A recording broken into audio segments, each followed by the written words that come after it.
Welcome to the Tiny Bites of Business podcast, where we take practical, implementable tools and strategies and pack them into bite-sized episodes.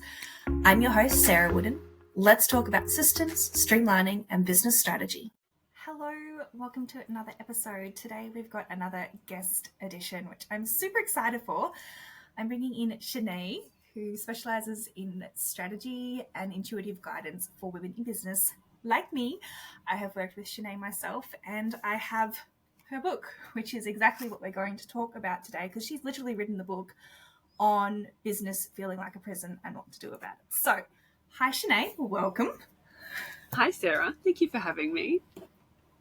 Thank you for joining us. I'm so pleased to hear what you have to share with us. So before we dive in, I'd love to know a little bit more about you introducing yourself, Chenae. So tell me a little bit, what does intuitive guidance actually mean and what do you do? That's a great question. Thank you.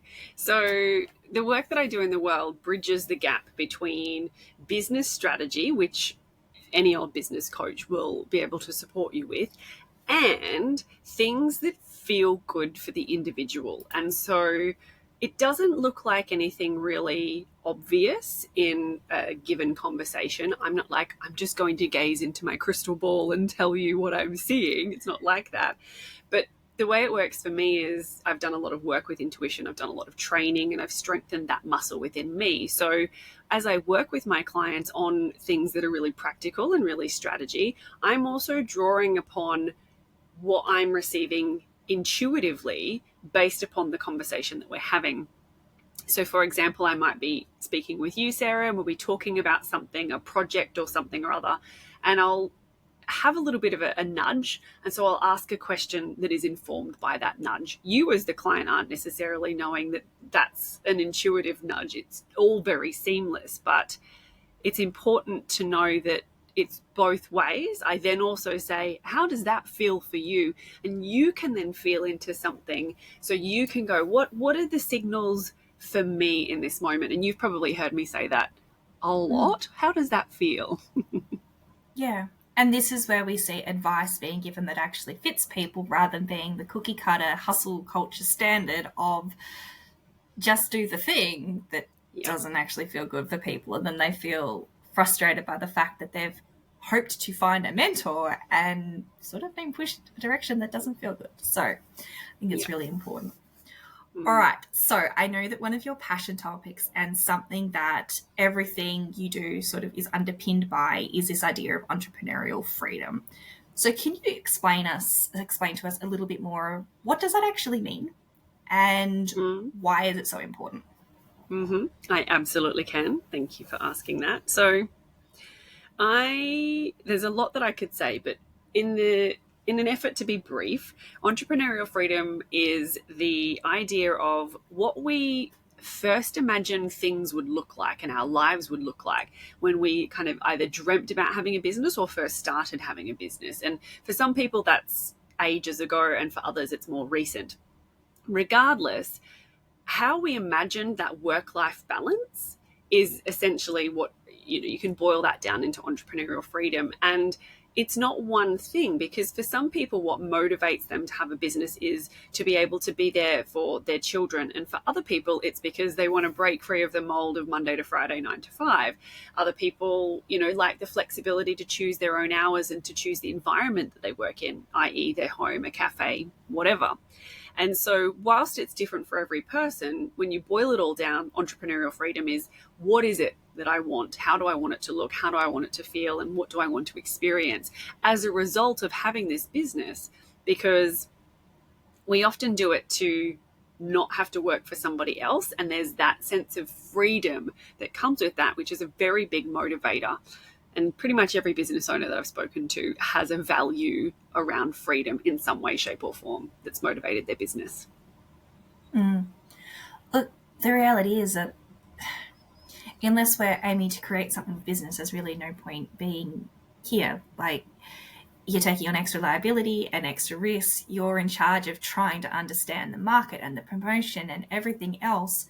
So it's got to have a purpose, be that time flexibility or be that creating the income that we just weren't going to achieve elsewhere, or, working with health conditions. Like, there has to be a purpose. that Yeah. has to be a driving force for creating something. So, I think your work is so important around this topic. And I know how easy things slide the other direction. How often do we hear business owners say, I know it's hard right now, but if I just do the hard stuff for 2 years, well, then it's all going to be amazing. Like, we hear this all the time. Mm-hmm. So, in saying that, how does someone identify if their business has become a prison, and what could they do about it? Great question. Well, if what you imagined is miles away and feels like this really big, lofty idea and isn't anywhere near part of your day-to-day lived experience, then that's usually a pretty good sign that your business has become more of a prison. And this is, I think the important thing is that I paint this picture: freedom versus imprisonment. That's the reason why I talk about entrepreneurial freedom and why my book is called Is Your Business a Prison? And so if you are feeling resentful, if you're feeling overwhelmed, if you're feeling like you had this idea, but it didn't work out like that, and it might actually not even be worth it anymore, then there's a pretty good chance that your business has become more of a prison than the vehicle for the freedom that you imagined way back when. Yeah. And in practical terms as well, because a lot of those are very emotional, what are some of the practical indicators that maybe your business has become a prison? One of the biggest ones is hours. And so a lot of people will pursue their own business for the freedom because of the choice of working whatever hours that I would like. But if from a practical sense, you're still doing the same kinds of hours that you would do in a regular job, or more hours is actually more often the case, then that's usually a very, very good practical indicator. Um, Work-life balance is a really good thing to keep an eye on. Like, am I actually spending time with my feet up? Am I able to have a cuppa? Can I spend time with my loved ones, whether that's human, fairy, or otherwise? And those hours, those waking hours, how they're spent, if we're starting to get into the higher percentage of those hours are spent working and not doing things, then that's a really good sign that we're out of whack and we've put ourselves in a prison of our own making. Yep. And we do it ourselves, and sometimes we don't even Mm-hmm. realize we've done it. So, Mm-hmm. what can we actually do about it? Well, I think the first thing is awareness, and conversations like this can be really great to sort of reflect upon. So if you're listening to this, what is the balance of your work life? What are the hours that you're doing? Does it match? How far away are you from where you thought you would like to be? And what I tend to do is I always give people this exercise, and I say, write down what's important to you. Set a timer for 5-10 minutes and write down what are all the things that you wanted when you began. How did you imagine it would look? What was the top 10 or however many that you can write? And then write down what the reality is, and notice if there's any discrepancies, and there almost always is going to be, and adapt and adjust accordingly. So let's talk about hours, because we've used that as an example. If you wanted to be able to have no nights, or work until the school hours finished, or whatever that is, because everybody's different, and you are miles away from that, just start with doing one day. Work on one day getting closer to what it is that you would like it to be. And it's basically list it out, have a look at what's the reality, and adapt and adjust. But know that it's not something that you will just click your fingers and change instantly. It takes time, because you ended up in this prison style situation over time. It didn't happen instantaneously. And so we have to be kind to ourselves and remember that that's an unfolding and an undoing that takes time and consistency. And another thing that's really important, I believe, is there's a discipline motivation piece. And if you're not feeling motivated, you need the discipline to step up into that space. Because if the motivation is there, you'll do X, Y, and Z to achieve whatever it is that you're looking to achieve. But if the motivation is lacking and absent, whether you're dealing with health conditions, or it's part of your cycle, or external circumstances, if that motivation is not there, that's when we need to draw upon our discipline, not to be really hard on ourselves, but to make sure that we're disciplined enough to create the rhythms, the routines, the cycles that we actually want to experience. And so, I wrote a book to show people how to do it. That's one of the things that people can do. And as I said, it's called Is Your Business a Prison? So it's an inquiry process. So what I did in the book is I have 6 different categories. They are the most common prisons, in inverted commas, that I have seen over the years and years that I've been working with people in small businesses. And it's things like overwhelm, low self-esteem, the comfort zone, fierce independence, and so on. And there's 6 main categories. And whilst if you do my quiz, you'll be able to work out which one's your dominant prison at this point in time and work on that one, you'll see yourself in all of them, because I could write that whole book about my own journey, and each of the 6, I can see there's moments where I've had experiences like that. So one might be predominant, but the other 5 will also offer you things that you can do to unlock that pathway to freedom. And so, yeah, the end of each chapter literally has a list of keys. There's literally a list of keys to support you to actually unlock that prison and carve that path to freedom. That's a long answer, but hopefully that's helpful. Fantastic.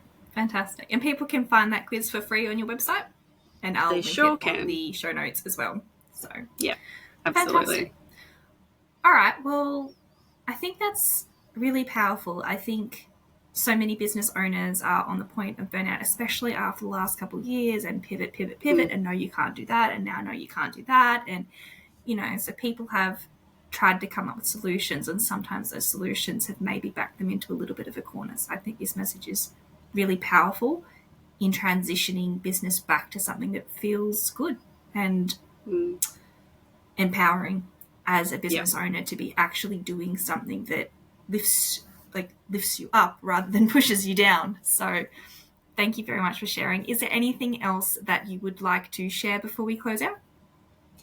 The last thing that I would like to share is a little quote that's been in my field of awareness of late, and it's, if nothing changes, nothing changes.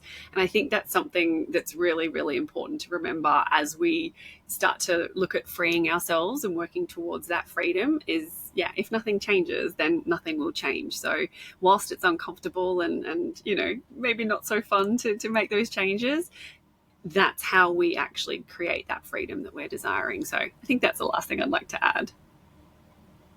I love that. Thanks. And, like you said before, it doesn't all need to change at once. Just start with one little change, one day, one little piece, making things in more alignment and more with your values. So Thank you very much for that. Thank you for joining us. I will make sure that people have access to everything in the show notes.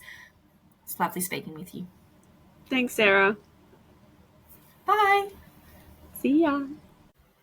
Thanks for listening today. My goal is that every episode is both compact and useful, because I know that you're a busy little bee building a business that makes an impact. But there's only so much I can share with you in just a few minutes, and you have your own unique ecosystem of tech, tasks, and needs. So if you're looking to take the next step, I'd love to help you during a one-to-one call where we can look at your systems, automation, or build a plan of what next. Head to the website to find out more.